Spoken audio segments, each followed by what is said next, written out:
తీసి పెట్టాలి, ఉద్యోగాలు రావాలి, ఉపాధి రావాలి.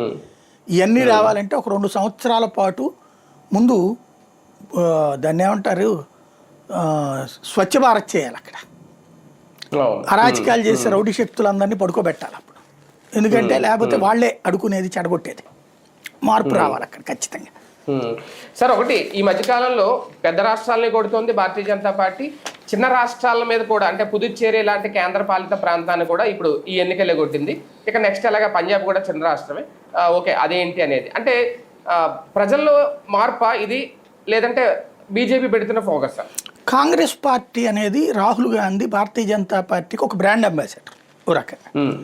ఆయన వల్ల బీజేపీ బాగా గెలుస్తుంది అనమాట. ఆయన చేసే చేష్టలే బీజేపీకి ఒక రకంగా ఫెచ్చింగ్ అనమాట, కలిసి వస్తున్నాయి అంతే. ఎందుకంటే గ్రౌండ్ లెవెల్లో జరిగేదే కాదు, జాతీయ స్థాయిలో ఒక కూటమి కట్టినప్పుడు కమ్యూనిస్టులు కాంగ్రెస్ కలిసి ఉంటే భారతీయ జనతా పార్టీ కేరళలో సీట్లు ఎట్లా వస్తాయి? ఇద్దరు గొడవబడబట్టిన కదా బీజేపీకి అక్కడ సాధ్యమైంది. బెంగాల్లో వీళ్ళ ముగ్గురిది కలిపితే 51% ఓట్లు, కమ్యూనిస్టులు కాంగ్రెస్ వీళ్ళు కలిస్తే. ఇప్పుడు బీజేపీకి ఛాన్స్ ఎక్కడ ఉండేది? అక్కడ విడివిడిగా పోటీ చేశారు. అదే సందర్భంలో దాని పేరేంటి, అది తమిళనాడులో, అదే మీరు అన్నట్టు పుదుచ్చేరిలో ఆ రంగస్వామి అనే నాయకుడిని